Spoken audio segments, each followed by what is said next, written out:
What's going on? Captain Paul from TSP. And before we get into this very controversial topic, if you could like, comment, and subscribe, it would be much appreciated. We are a relatively young channel, just reached over 200 subscribers, and we're looking to continually grow. We have some hits out there, and it'd be nice to see you guys join us along the journey. So let's get right into it. The Women's Health Protection Act did not pass in Senate.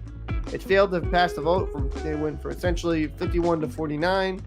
And one of the big standouts was a Democrat, Joe Manchin of West Virginia, saying no, he would not codify this into law. He felt like it overstepped a lot of its boundaries. And Twitter was freaking out. You have a lot of people saying it's the end of the world. Oh my gosh, it's the end of the world. Oh my God, what's it time for? Just wacky Twitter users, I think. People should be having abortions out here like hotcakes or some shit. So essentially what this legislation would have done is it would have made the federal government's ruling overrule the states. And that's the opposite of what Roe versus Wade overturn would be doing. It essentially would have kind of made that the federal government dictates that abortion can happen in your state regardless of what the local laws say, right? It would have overruled state laws. But that's the reason why we're overturning Roe versus Wade, because it was federal overreach. This issue should only be up to the states. It didn't pass. I'm glad it didn't pass because I think it's overreach by the federal government. Because I think we have to be very careful how much we want the government to dictate our everyday lives.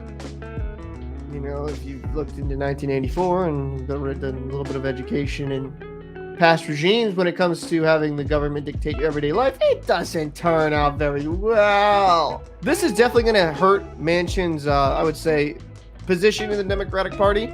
I don't know if he's going to be up for re-election. I don't know if he'll win. Maybe with West Virginia, abortion is a very serious issue to them. So, maybe his views align more with West Virginians. So maybe he's fine in that. But that was definitely a blow to the Democratic Party. They really, really want to kill children. They really just want off a bunch of children. And I will say this. I'm very pro-life. I think this was a good thing it didn't get passed. What you see on Twitter about, oh my God, a 10-year-old can no longer get an abortion if her daddy, has relations with her. I can't say certain words because we're on YouTube. No. In a lot of these states, there's a lot of particular laws with those type of conditions in it, right? Where they allow an abortion. As for the life of the mother, a lot of states allow the abortion. Now, do I think some of the states that are going to say no to abortion need to update some of their laws to kind of have clauses like that? Absolutely, because if the mother's going to die, I can see an argument there. But I just got to say this. For the chance of the mother dying, that's the reason for them getting the abortion, that's 1% of abortions in the United States of America. It's very small percentages for, incest and forcefully having relations with somebody. They're small percentages. You want to know what the majority of percentages of abortion in the United States of America? It's women in their 20s not willing to take accountability for their actions and having abortion at the at a 67%. Hold on, let me fuck that up. You want to know what the main percentage for abortions in the United States of America? It's 67%. Oh, what's that? Women in their 20s? Because they don't want to be responsible for a kid. So you can miss me with that whole bullshit that the reason why everyone's getting abortion is due to SA and incest. Because that's just factually in-fucking correct. So can we please stop that narrative?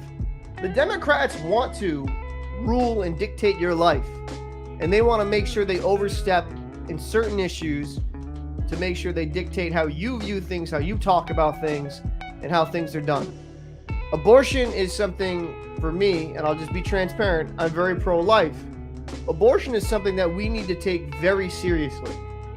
It's not just a clump of cells. It's not just a bunch of fucking mucus in the fucking womb. It's a human life.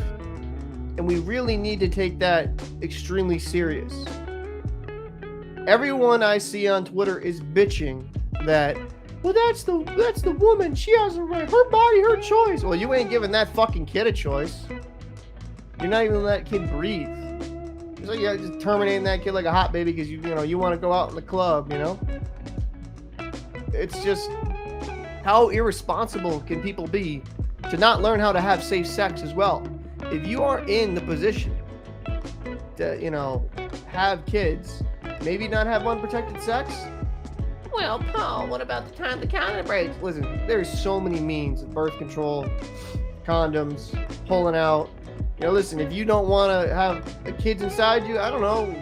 There's other things you can do for sexual pleasure to make sure you don't have kids. You know, for me, personally, I think children and having children is like just amazing because you're helping mentor and grow this small human being and, you know, kind of giving them this path in life where they can succeed and, like, you know, showing them love and caring because it's like it's your flesh and blood. And that, I guess that's why for me abortion doesn't make sense. I would never want to, you know, terminate someone else's possibility of living. You know, we can have a discussion whether it be when someone oversteps, like when they like a murder or something like that. It's a completely different argument to me. But, you know, you're snuffing out a human life before it even has a chance to succeed. And the way we've kind of desensitized ourselves in a way to like, oh, it's just a clump of cells. Like, no, like, let's have the conversation. You're killing a human being. You're killing a human being for mostly convenience. So I'm glad that this didn't pass. Just leave it up to the states. I live in a lefty-leaning state that will probably become a fucking sanctuary state. And I don't necessarily agree with. I think we need to see more accountability and responsibility from young adults. Stop using these politics as excuses for a lack of responsibility. So this is Captain Paul. This is my take. I'd be interested to know what your thoughts are down below in the comment section. We like to have a civil discourse down in the comment section. So even if you disagree, I'm down to hear what you got to say. And who knows? Maybe we can have a good conversation. So this is Captain Paul. I'm done talking about shit. And I'll see you in the next episode.